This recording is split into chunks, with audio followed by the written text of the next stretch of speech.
the end of a bombing spree in Austin this week also brought a flood of criticism. While law enforcement gets high marks for tracking down Mark Anthony Condit, critics say both police and the media went soft with their descriptions of the killer, largely because he's white. For almost 3 weeks, the city of Austin was on red alert, with a serial bomber on the loose killing 2 people and gravely injuring others. Police say 23-year-old Mark Condit confessed in a 25-minute video. While police would not release that video, they shared a few details. Condit revealed how he made those 7 explosive devices, sowed terror. Terror, there's that word. But Condit is not being described by anyone in an official capacity as being a terrorist. After listening to Condit's confession, here's what Austin Police Chief Brian Manley concluded. It is the outcry of a very challenged young man talking about challenges in his personal life.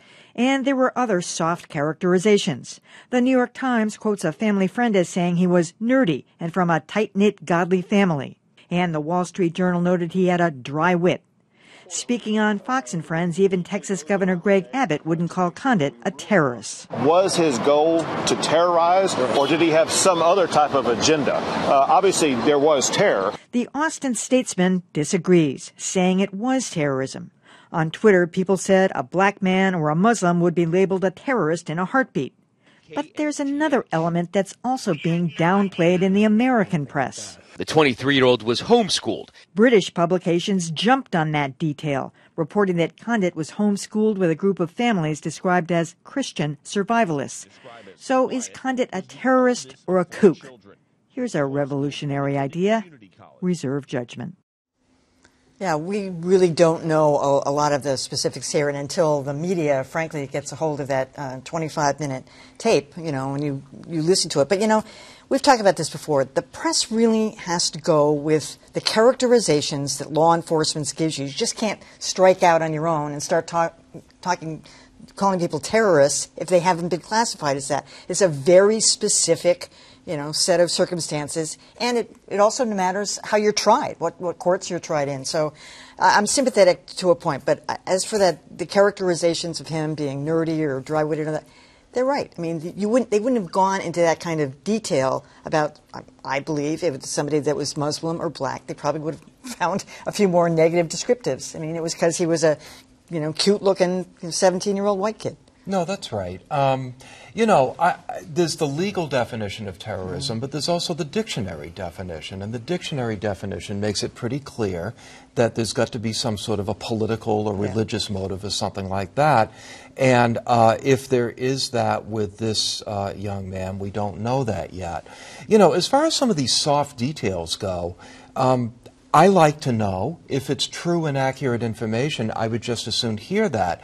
But let's turn it around a little bit. I don't know that I would eliminate it because we never say that about Muslim and African American suspects. What I would say is, I'll bet there are some Muslim and African American suspects who are also nerdy and troubled loners and nerdy. And, let's hear it. Let's hear the whole spectrum, the full story. But we don't. We don't. Yeah. We don't. I do agree that we should know more about who these young people are, but what often does happen in cases like this, I think, and I'm not excusing it, but reporters, if there is some connection to a force that's outside of this country, automatically they'll jump around terrorism, right? It's almost as if this is what there's some connection to overseas, so it's terrorism. So it almost seems like that's the definition. It doesn't matter that what someone from the outside of this country may have done and what happens internally is exactly the same thing. But that almost seems like the line that's used oftentimes they default to that.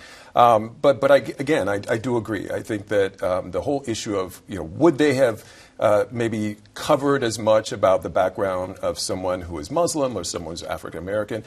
Most likely not. No. We don't see that often. Omar Mateen is being a good example. You didn't see anything about his character. You don't see that at all. But then again, is that the fault of the journalist or is that the fault of the people coming forward and giving you the story? We don't know that. And maybe in these cases there are people who are willing to offer up that nice, clean image. I think thanks to social media, we're having these conversations more out in the open. But I do think this gets at one of the things that media outlets don't do all that well. I think we see when the Boston Globe aims its full spectrum at an issue like race, it does pretty well. But in the day-to-day weighting of these things, those inherent biases tend to come out in ways that we don't expect. And I think we're seeing people on social media hold them more accountable in the aggregate than we would have seen maybe 5 years ago.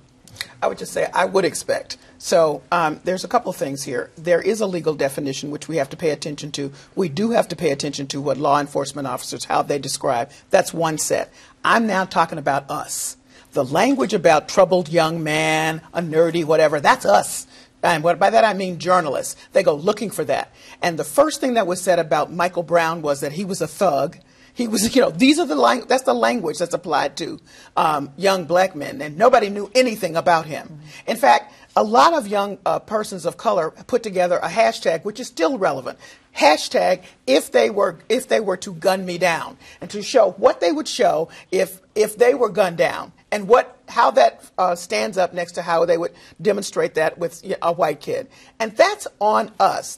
These details that we choose to highlight over and over again, when race is clearly at the center of it, that's what should be talked about in the newsroom. And it makes me insane. But just to kind of bolster that point, on the other thing I was making here, that it was the British press, for instance, that picked up on the homeschooling thing. It wasn't just there's sometimes an association with homeschooling that you're sort of out of the mainstream, you're off speed, but they dug a little bit deeper and said, no, this was not your classic homeschooling. It was a group homeschooling, right. And there were other associative things. There may be a bigger connection there, and that I haven't seen anybody, at least in the American press, dig into we that. need to know And I also more. would like to say one other thing about the terrorist thing, and that is, by the time the terrorism moniker, in legal and in other ways, absolutely fit the shooter for the 9 people in the church in Charleston. True. It did. And nobody wanted to call him a terrorist. No, they didn't call him that. They did not. They did That's not. what I'm saying. And that totally fit. That was politically motivated. Right. Absolutely. So, let's just be watching this language. And since you bring up Michael Brown, there was the infamous case of the New York Times saying he's no angel. That's what I'm saying. So these are the details that are picked up in the kid is black or brown. All right.